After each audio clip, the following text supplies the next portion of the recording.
Hello, dear listeners. Welcome to another episode of Follow Your Path.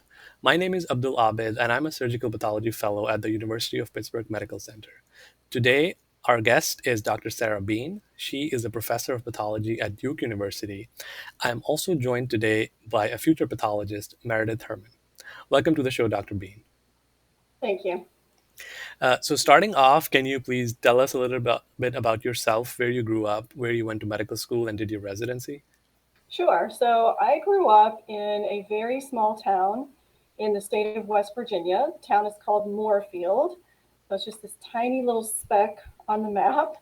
And when I was there, there was literally one traffic light, probably more deer than humans. The place has blossomed somewhat since I have left, and I think there are probably 5 to 10 traffic lights. It was a great place to grow up, and I still love to go home and visit. Nonetheless, I wanted to sort of, explore the country and see what other places had to offer. So I went to undergrad and to medical school at the University of Rochester in Rochester, New York. And that too was a really great place to be. My path is somewhat nonlinear in the theme of follow your path. It's hard to follow my path. Maybe it looks kind of like these zigzags on your screen, actually. Um, when I was a third year medical student, that's when we start doing our clinical rotations in the old school way of learning medicine. And I was having a hard time finding sort of my passion in medicine. And then I got to surgery, and one day the surgeon plunked out the specimen and said, "Oh, we've got to take this to pathology for a frozen." I was like, "What is that? That sounds really interesting. May I please break scrub and go see, what this is about?" And so I went into the lab, to SurgPath lab, saw a frozen, and it's like, it was this major moment in my life when I realized, wow, pathology is it could be where it's at. So from there, I decided, well, I'm going to do a post sophomore fellowship in pathology. So I did it between third and fourth years of medical school. And at that time, that year still counted toward residency by the American Board of Pathology. So once I finished medical school, went back to my fourth year, and then I went to residency at University of Alabama at Birmingham. And Birmingham is just a wonderful place. And you might have figured out that I got tired of the snow and gray skies, and I wanted, hot, sunny weather. And so that's where I headed. And as I said, UAB was just terrific. Again, my path was nonlinear. During my second, so I was like, technically it would have been my third year in residency, but I was there for 2 years. Um, I ended up being chief resident, and I knew I wanted to do cytology. I had, caught the cytology bug and realized, oh gosh, this is the stuff. I need to do cyto in my life and for my life. Um, and they were looking for a fellow, and Dr. Altoum said, "Hey, Sarah, would you like to do your fellowship out of order?" And so I thought about it, and I was like, you know what? Sure, let's do it. So I was chief resident and Cyto fellow, um, and then I went back and did one more year of residency, and then I graduated residency. And this was the unpleasant part, which was I took APCP boards in, whenever you take it, like May, June, whatever. And then just a couple months later, I took my Cyto boards. So that was hard, but it worked out. Wow, what a journey! And those post sophomore fellowships are amazing. I also did one myself in Toledo, and can attest it is a wonderful experience. And unfortunately, it doesn't count towards residency anymore, so I missed that. But that sounds like a great opportunity to take a fellowship during residency as well. Mhm. So, can you share with us a particular faculty member who inspired you towards pathology or cytopathology? So I'm going to take this from the cytopathology perspective. I was thinking about this. Thank you for sending the list of questions ahead. That was really helpful. And as I was pondering how I would respond, it occurred to me, number one, I'm not a person who really thinks in superlatives. So I don't have like a favorite movie or a favorite song or a favorite band. So it should be no surprise to me or to you all that I don't have I don't have like a singular mentor who's like, you know, responsible. Instead, it was the entirety of the cytology faculty at UAB who really sort of sparked that passion, and they each had their strengths and sort of ignited different aspects of the passion for cytopathology for me. Um, Dr. El Toom, in fact, someone from UAB just tweeted a picture of him earlier this week. I was like, oh, Dr. El Toom, I miss him so, and I didn't realize it until I saw a picture of him. But he has this spark for life in general, and also for taking care of patients and doing cytopathology. And he's got this glimmer in his eyes when he teaches and when he explains. And so his passion for teaching and for caring for people and for patients, I learned that from him. He also is a very inquisitive man, and was exquisitely productive from the research perspective. And so he, in cooperation with several other of the faculty, really helped me in that way. Um, I'm thinking about also Dr. David Chang. He is quick, efficient. He taught me how to make quick diagnoses, but not based on gut, based on diagnostic criteria. And so when we would sign out PAPs or whatever, we would just quickly rattle off these one word morphological features that were actually diagnostic criteria. So he taught me how to think quickly, how to make, good diagnoses. He's one heck of a researcher. He's got an incredible body of work. And then there was Dr. Darshna Jala, who's, as I was reflecting, I realized her bent was, of course, on patient care, but also providing very safe patient care. And she taught us how to incorporate things that you wouldn't think of doing into your daily practice, to make sure that you're looking at the correct slide, that it's matching up the paperwork, and that, that you're reporting on the proper patient. Of course, this was, I won't tell you how many years ago, so things were a little bit different back then. But I really very much appreciate those skills that she taught me. And then her husband, an equally talented cytopathologist, Dr. Nurag Jala, is an exquisite GI pathologist and GI cytopathologist, and taught me a love for and helped me develop expertise in GI cytopathology. And then finally, there was Dr. Crow, Dr. Ralph Crow. And he is a very eclectic person, and someone who taught me that it is important to make space in your medical practice for other things that are not medical. So, listening to music, reading books, watching movies. And we would talk about these cultural things during sign out as we were taking care of our patients. So I know that's really long-winded, but I couldn't just say, oh, it was this one person. They all pulled me in, and because they all taught me different things that I have taken away and incorporated into who I am today. I'm very grateful for it. That's wonderful. That's a wonderful story. So, if you had to talk to a medical student who's pathology curious, or a junior resident who is not convinced about their specialty, what would you tell is like the most unique things about cytopathology?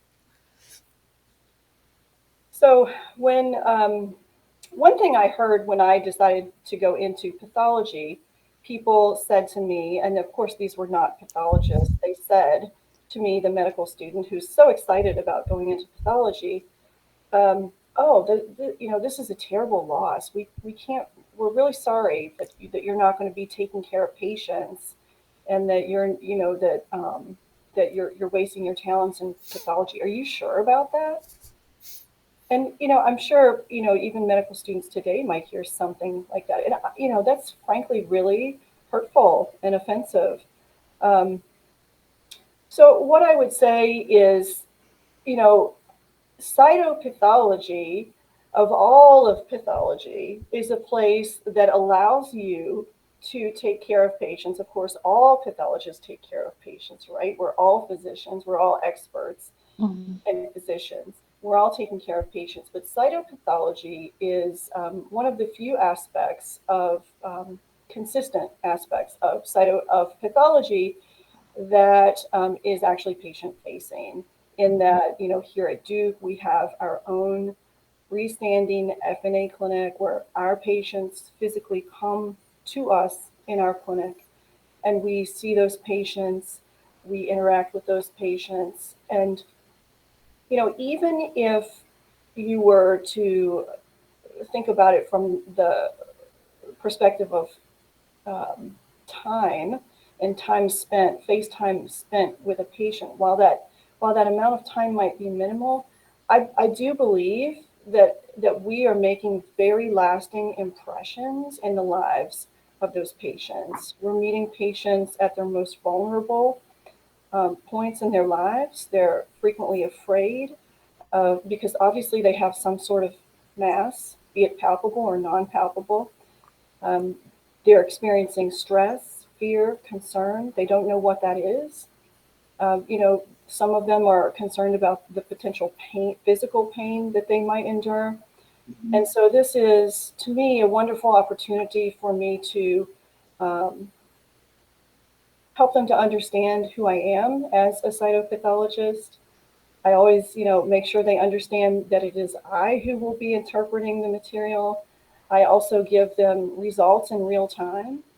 As long as it's not a new diagnosis of malignancy, if it's a new diagnosis, I generally don't do that. But if it's a recurrence or something like that, I generally do.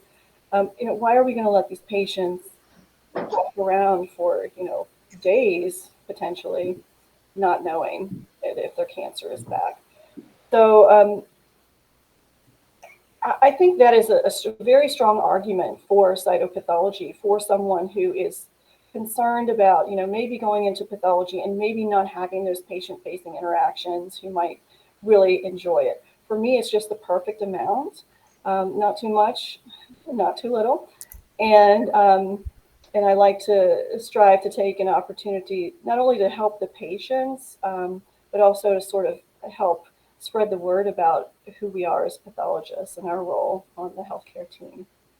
Definitely. That those are so many great points and selling points for cytopathology, that it is patient facing and you are directly impacting patient care. So can you share with us an interesting case that you've come across in your time as a cytopathologist, something that impacted you? So again, I don't have one specific case in mind. That's probably not a surprise to you. What the memories that I carry with me are more about interactions that I've had with patients. I guess some of the more strong memories I have are of patients who, when I walk in the room, are visibly upset. They could be crying. Their body language might be closed. Some of them even tremble with, fear, anxiety. And I take it upon myself to help them come down from that, or I do my best to do that. And so some of my best memories are of, one time I placed my hands on um, a patient's feet. She was already in the supine position, and I placed my hands on her feet, and I looked her in the eyes and I said, "You look scared." And then that's all I said. And then I let her talk. And within a few minutes, she felt a lot better. And we talked about what she was afraid of. And, she had had a prior experience where, you know, the word she used was traumatic. And I said, well, I'm going to be as gentle as I can. You're in control. You're the boss here. And if we need to stop the procedure, we'll stop the procedure. But my goal is, you know, to take care of you in the best way possible and in a gentle manner. And we did. And after, you know, once I finished, she was just singing my praises. Oh my gosh, you're the only person who can ever do my biopsy in the future, you know, that kind of thing. Um, so those to me are highlight moments, like where I really help the patient and when they're really challenging situations. And generally they're challenging from a sort of communications perspective because that's who I am. That's what I like to do. Of course, I like to diagnose and that, but I tend not to geek out about rare or unusual diagnoses at this point in my career. Earlier in my career, yeah, I did, but now I geek out about different things. Wow. I feel like you already answered or half answered the question that I'm going to ask you. What, as a cytopathologist in daily practice, what do you find is the most gratifying aspect of your job? There's so many. I think one of probably, if I had to give the answer, it's in the FNA clinic, seeing the patients, performing the biopsy, establishing that connection, and then going back into the room and saying, here are your preliminary results. My favorite, of course, is when I can give them good news and say, I don't see anything concerning. You know, those are the best days. But, you know, there are, of course, many moments, unfortunately, where I have to say, unfortunately, you know, the malignancy is back. But even that is very fulfilling because those patients and their family members and friends and, you know, support people that they have with them are always so grateful that I'm giving them this information so they don't have to like, you know, wait for over the weekend or over the night to figure out what's coming in the future. And a lot of times these patients are going right back to the clinic that they came from. And so, you know, I always give them reassurance. Yes, I'm telling you this. I'm going to call Dr. So and so. I'm going to tell Dr. So and so what the results are. By the time you get back to the clinic and get called in, they'll have a plan for you. That's to me, that's one of the most beautiful things to be able to help patients in that way. Oh, wow, that's wonderful. Definitely. That's wonderful. So, moving gears a little bit, what is the fellowship training like for this specialty and about the board? So, for the fellowship, since you're also the fellowship director, how is uh, at your institute, how is the fellowship program structured for potential fellows? hmm So this is a boarded fellowship, and in general, if you're interested in cytopathology, you're going to look for an ACGME accredited fellowship. The ACGME mandates that the fellowships need to be 12 months in length. And then from there, the program directors and institutions can take it upon themselves with a lot of creativity. Of course, there are, you know, certain rules that we have to abide by, but there are general um, commonalities that all fellowships will have. All fellowships will provide their fellows opportunities to learn to do FNA. So that stands for fine needle aspiration biopsy. I'm realizing I didn't define that earlier. And, you know, for med students, that may not be the top of mind. So it's FNA. And not all places are doing this, but I think many programs are offering both ultrasound guided fine needle aspiration biopsy as well as traditional palpable. At Duke, we do both. And you know, they're both challenging. Of course, ultrasound guided, I think for me specifically, is more challenging, but it's also more rewarding, especially when you are able to, you know, get a needle in somewhere pretty deep and hit an area that's pretty small. That's a lot of fun. So we're doing FNA, we're doing ROSE, which stands for Rapid On-Site Evaluation of Tissues. And what does that mean? It means that cytopathologists, cytopathology fellows, cytotechnologists, perhaps other physician extenders, residents, med students, maybe if they're shadowing someone, go to any procedure room that's doing an image guided procedure. For example, could be ultrasound guided EUS. So like in the GI suite, it could be in the Bronx suite, could be in the radiology suite under ultrasound or CT guidance.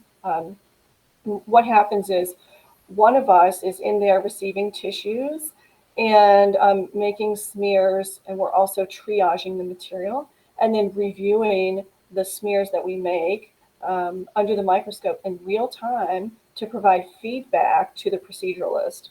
Essentially, we want to let them know whether or not they're hitting the lesion, do they have lesional material, and then if they are in the lesion, a sense of what is it? Is it malignant? Is it infectious? If it's infectious, that's important. We would need to get more to send for culture. Could it be lymphoma? If it's lymphoma, then that's also important. We need to get a specimen and send that for flow cytometry. So these are all the questions that we're addressing during ROSE. Then there's traditional exfoliative cytology, which is where it all started, arguably, with Dr. Papanicolaou. And of course, that's where evaluation of Pap smears comes into play, as well as all of the other exfoliative specimens that we look at that you could obtain from head to toe, basically.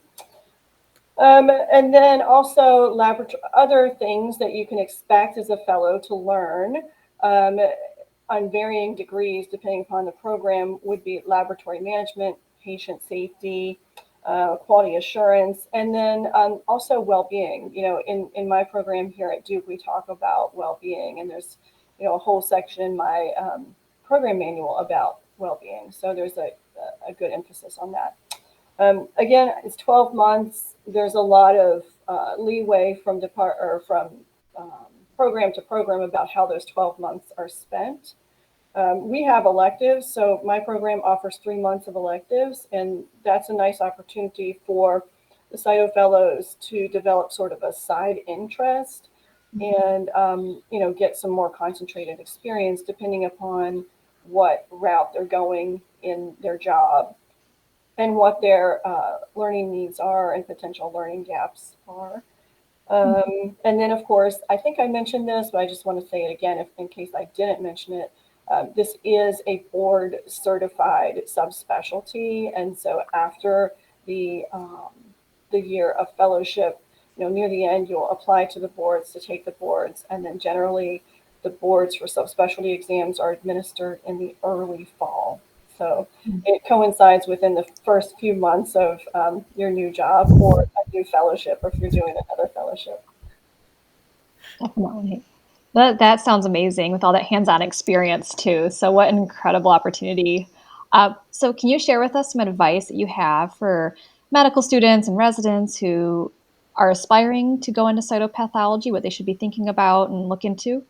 Mm-hmm. So if, for people who have already decided that cytopathology is what they want to do, I would say yay and welcome to the club. Learn as much surgical pathology as possible because it is really important to understand SurgPath just as much as possible. Also, make sure that you have a good grasp of anatomy, basic anatomy. It doesn't have to be, at the depth that we learned in early in medical school, but, just basic anatomy because you have to be able to visualize the path of the needle. Other things I would say is join the ASC.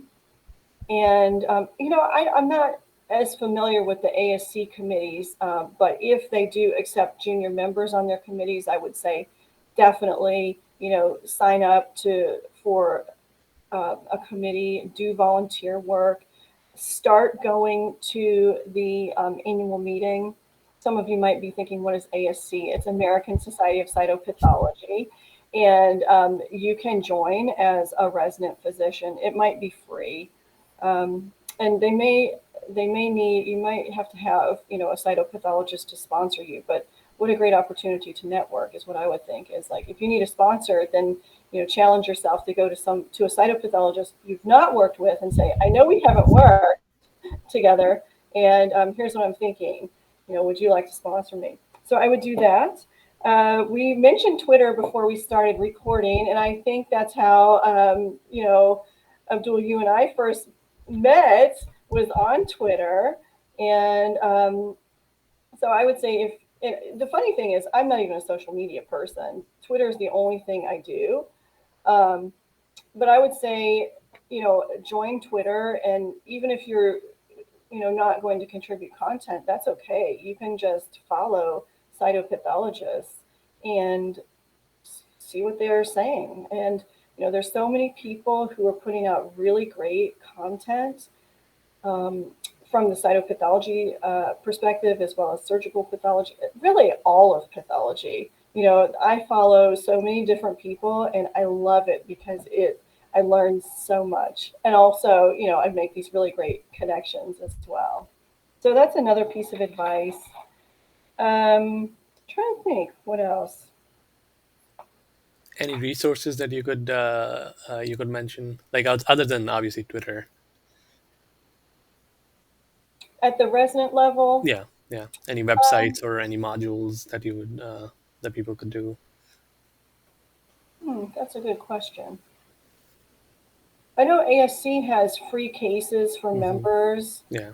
I did those a long time ago, uh, and I haven't looked at them recently. They were great. They were really good, and actually ASC has quite a few resources. So once you join, then you should have access Mm. to those resources, and they have some that are called cell talks. Hmm. That is an abbreviation. And a few years ago, one of my prior fellows and I did one on feedback. So there are these like short snippet um, sound bites of educational content. So those are good resources. I don't know. I'm kind of old school. Like for Cyto, I could tell you the textbooks that I like and that I always recommend. That is, when you're a resident, Baby DeMay, and also Ducketman. Those are the two together. If you read those, as well as all of the diagnostic systems, you have to read all of those too. When I was a fellow, it was really simple. We had the original Bethesda system as well as those books, and that was what you needed. Of course, when you're a fellow, I think that you need to read all of Big DeMay, cover to cover, as well as Duckman. I'm sure there are probably a lot of great newer textbooks out there. But one thing I've realized is that as we sort of move through our career paths, our learning needs change, and the content that we turn to changes. And also, I think technology shapes that as well. So I'm probably showing my my age a little bit with this answer, but that's okay. That's all right. Uh, so we also know that you are interested in medical education, and you co-edited an issue of the archives a few months ago, I believe, or probably it was last year.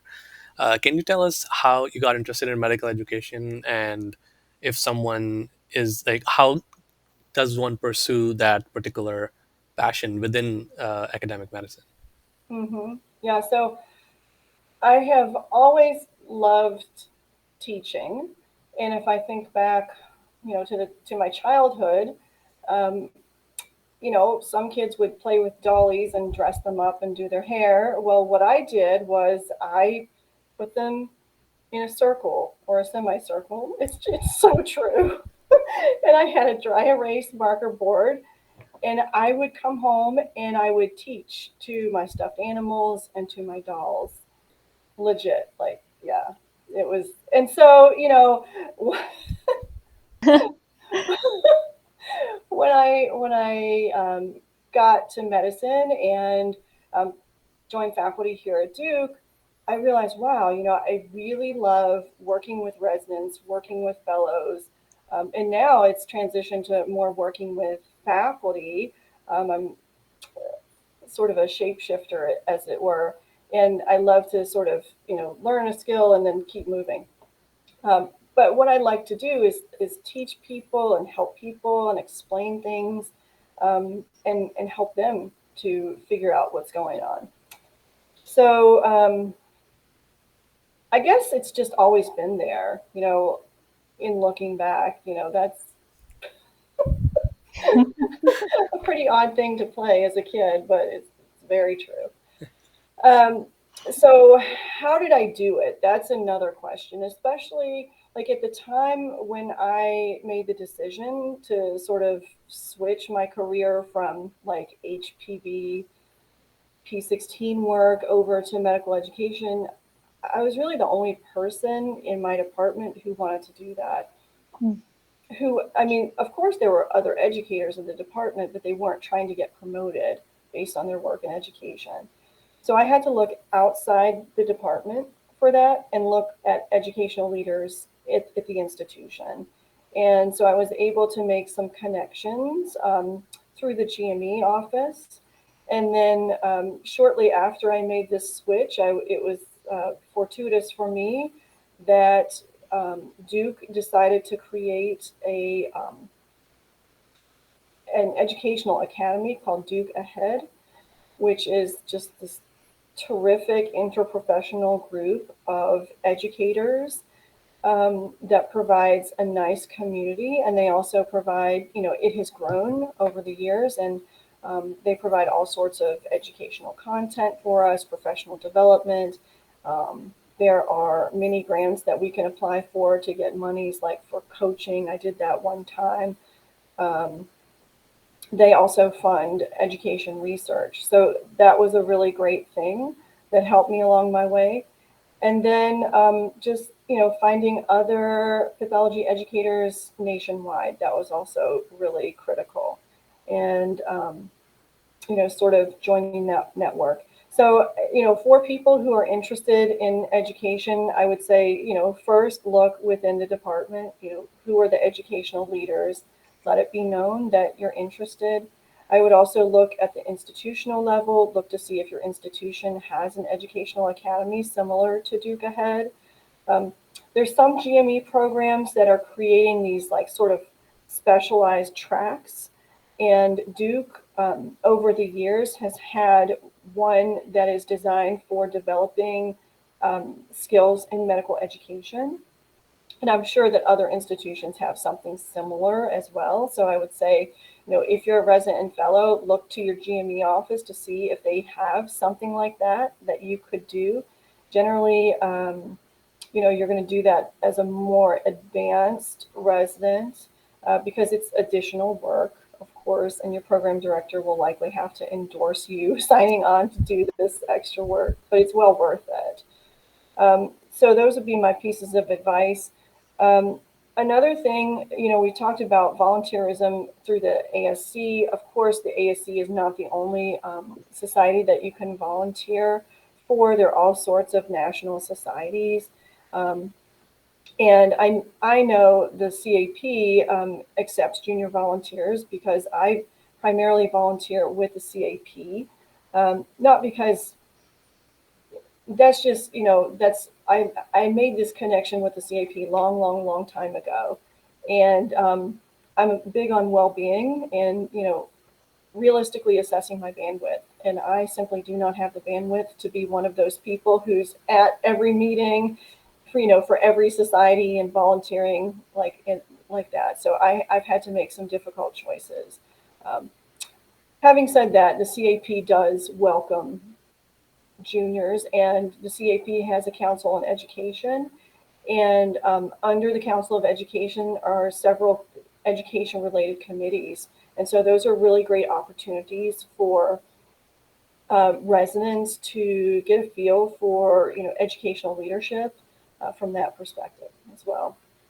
Oh, that's wonderful. Yeah, that's That's great. awesome. Yeah, you mentioned earlier about you guys did a cell talk on feedback, and so I just want to sort of get more of your like, what more can you tell us about the developing soft skills in trainees, and do you guys do that at your program, and how do you guys do that at your program? That's also what I wanted to know. Yeah, so in our fellowship program, I have a recording of me giving a talk about feedback.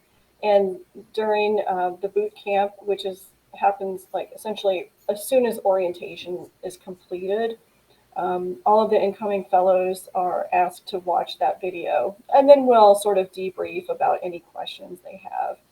Um, Myself, as well as some of the other faculty here, really value a culture of feedback.